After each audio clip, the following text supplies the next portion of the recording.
the reason why this is a great moment in history, what's going on, that his name is coming down, is that the judiciary has no real power to make sure people do what they say.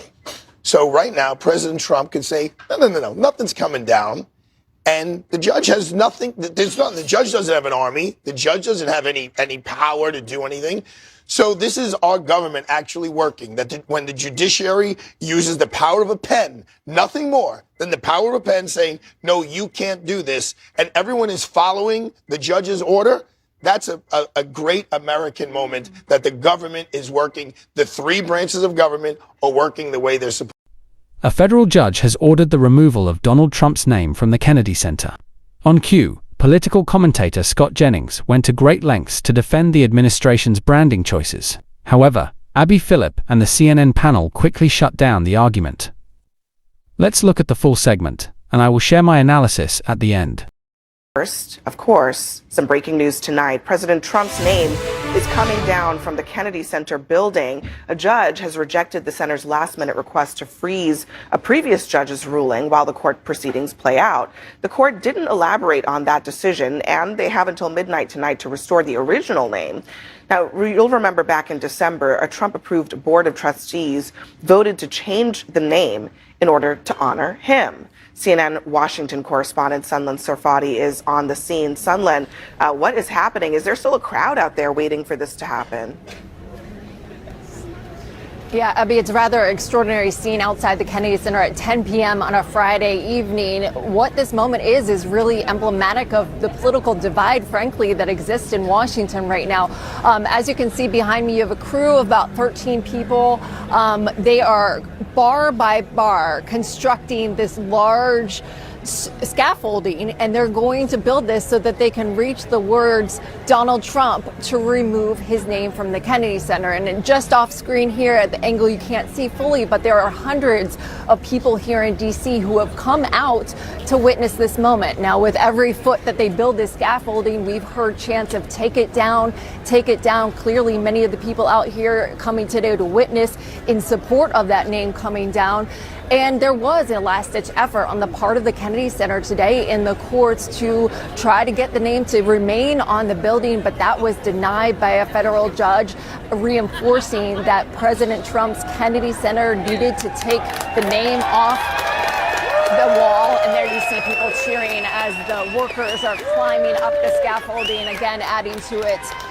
So again, the federal judge making sure that the Kennedy Center would take down this name by midnight tonight. So now it really is a race against the clock. And notably, Abby, as you know, Washington, just a wild moment that this late on a Friday night, this many people are out here.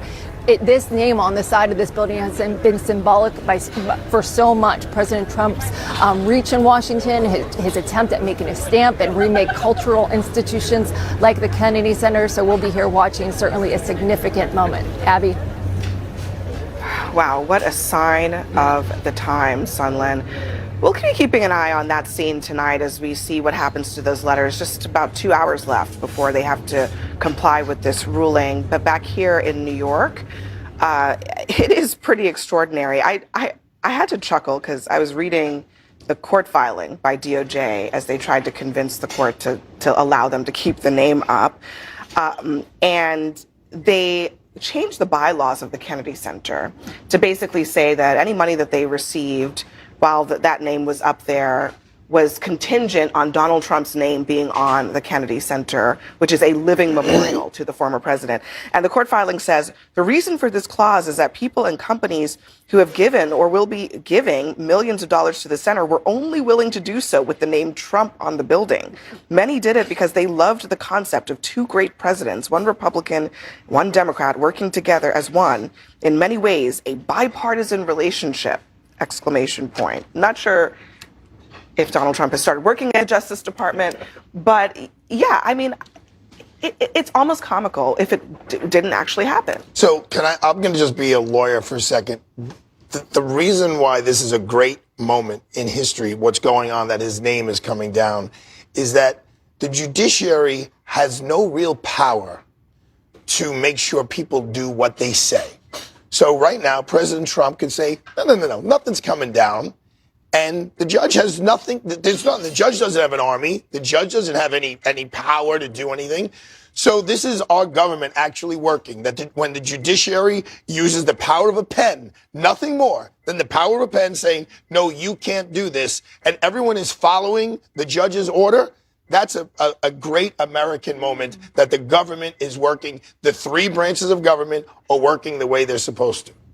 I actually agree with him, but I also think that when you look at... It's okay, you're allowed to. You said it like, holy cow, I actually agree with you. You're allowed to agree with It's 10:06. I just got started. Okay. Yes. I didn't even get a complete sentence out. I love you. It was the tone. It was the tone. Yes, I agree with you. You're right 3 or 4% of the time. You're not going to agree with this part. What I was going to say is I believe this is just indicative of what the Trump presidency will be. You have an individual who has what most people would agree to have a heavy dose of psychopathy that is rooted in some sense of self that is not necessarily rooted in anything. So he wants his name on buildings. He wants his picture on dollar bills. He wants those type of things. And when Donald Trump is gone, I do believe that many of the things that he deems to be accomplishments, those superficial things, without changing the lives for the better of the American people, will come down and will be erased. And so this is going to be the first, although this is something that individuals can see, not just with their mind's eye, but they can literally see with their eyes, that name coming down. I think that there's going to be a lot of scrubbing from the history books of Donald Trump's name, the things that Donald Trump has done, and the things that won't be expunged are things like impeachment. You know what? I think it's an important point that this for liberals is sort of like a celebratory moment. But I think it is emblematic of one of the big problems with this Trump second term.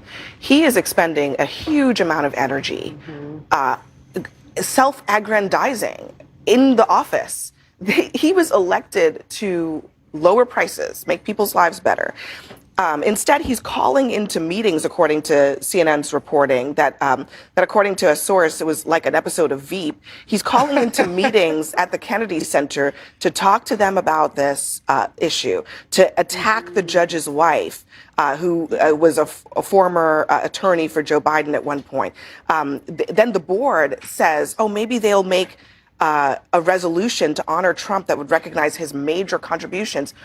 What is all of this about? I mean, is the entire government supposed to be working to make this one man feel good about himself? Well, are we upset that the President of the United States took an interest in the Kennedy Center, took an interest in a building? A lot of people are upset about that, yes. But why? Why would they be upset about it? Now, I'll answer my own question. Because they've never been able to stand the fact that Donald Trump won the White House the first time and especially the second time. I have an alternative explanation. They don't want him to be able to exercise any power, Congress large or small. established the Kennedy Center as a memorial for John F. Kennedy, and that it is illegal for him to slap his name on it. That is why people are upset about it. Look, here's the deal. He took an interest in this. What about the law, Scott? Well, what about it? He took an interest in it. What about it? Who cares? Let me tell you what I see. Let me tell you what I see. We're abiding by the law. You can't get the government on the phone after 3 o'clock on a Friday, yet we can build scaffolding to scrape a name off the side of a building. They build scaffolding to put honestly, a name on the side of this the is building. what the government can do. And what is it that Democrats do for fun on a Friday night? These haters stand out on the street screeching about a name? Wow, haters. Unbelievable. To your point about it is against the law, I want to give a shout out to Representative Joyce Beatty. I think that she actually tells the story that when she was she's a member of the board, and there was a meeting and she wasn't there, and she called in virtually, and this was not on the agenda to change the name or add Donald Trump's name to the Kennedy Center, and she tried to speak up against it. When she found out about it, she said she was shocked. They muted her. They wouldn't allow her to talk. She then actually filed the lawsuit to stop this, and on May 29th, we now find out that this is when the judge said, you know what, you're right, take it down. And I just want to give her a shout out for one particular reason. When they tried to shut her down, she said it wasn't about me, it was about arts, and it's bigger than this, and it wasn't fair. And she was the only one that had enough cojones to say chutzpah, Testicular fortitude. Testicular fortitude. Thank you, friends. To say, you know what? It's not right, and someone should do something about it. She said Donald Trump was on the meeting when she was actually trying to object, and he was trying to intimidate her with looks, and she still went ahead. So shout out to her for saying something is wrong, let's do something about it, and it should do something for all of us Americans who feel like we're not happy Us with New what's Yorkers going are on. not surprised that Donald Trump is putting his name on everything. I mean, it's just like, it's laughable for us. I mean, his name is everywhere. I've gone to a Trump grill, and Abby, I've never seen this before. I ordered a hamburger, and on the bun, God bless him. Burger? And on the bun, they they char it with his profile. Like, so I'm eating President Not Trump. even the name, But the you know face. what? I'm with Scott too. Like, you gotta have a very little going on in your life on a Friday night, and you're standing in front of the thing whistling. I mean, go watch Abby Phillip on CNN. Do something productive all the time. I mean, you can argue that that's the case, but these are also American citizens. Maybe they care about the law. Yeah. Maybe they care about. Maybe they care about. Maybe Abby, they my care point about is the what the law judge is being said followed. is the plain text of the law. The, quote: the Kennedy Center's organic statute makes it crystal clear that the center is to be named for President also- Kennedy. following the law. Congress gave the acknowledge- center its name. Only Congress can. Can we change also it. acknowledge that since its inception, the Kennedy Center has been a place where the arts have flourished. Yeah. It has not been a place of partisan politics. At all. Had Nobody nothing to ever do with said it. we're going to go to the Kennedy Center because John F. Kennedy was a great Democrat. No one ever says that. No one They ever. go to celebrate the arts. They go to show Melania the movie at the Kennedy Center. Sure. That's where it previewed. Well, you know, That's where it speaking, premiered. speaking of that, Congratulations. Bakari, you know, the Park Service has also been in the crosshairs of this administration. And just tonight, a judge ruled that they have to reinstall signs and exhibits at the national parks about topics like slavery and climate change. These are exhibits that had been removed, like, for example, in the National Historic Park in Philadelphia that had an exhibit about slavery, at Fort Sumter in South Carolina that had an exhibit about climate change, at the Acadia National Park that had an exhibit about indigenous people. So they're going to have to put it back, according to this judge, at least for now. What we're seeing in real time, which is good for me, is that you can no longer create your own narrative. This administration has a history of doing that and erasure.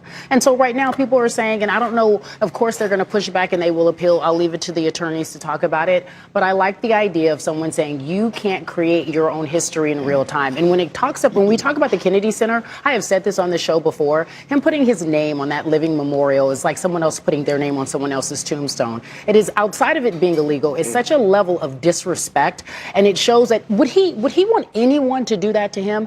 Imagine the Donald Trump Center, and someone comes on and another president. The author Donald Trump said. Correct. There we go. I like that. I would eat the hamburger. I like the sound of that. Who can forget, by the way, at the Great Battle of Fort Sumter, when they were all arguing about the future of climate change, and they were just couldn't come to an agreement over climate change, and the cannonballs started flying. I mean, what a joke! Climate change. At the Battle of Fort Sumter. The crazy part about the Battle of Fort Sumter off the coast of Charleston, South Carolina, is what people do remember that some of the first slaves did come in. And so while you're having this conversation, and I understand the angst about climate change, but when you have plaques about indigenous people, you do recognize Christopher Columbus didn't discover this place, right? You do understand that America, as great as she is, has her warts, and we have to celebrate her warts and her successes. That is what makes this country great. Right. And so I wouldn't malign That's the Christopher last Columbus. word. Yeah, I was going to say. All right. Yeah, we can talk. What is difficult to understand about the unwavering support for Donald Trump is the apparent willingness to defend any action, no matter how unconventional. The effort to place his name on the John F. Kennedy Center for the Performing Arts is a prime example of this dynamic.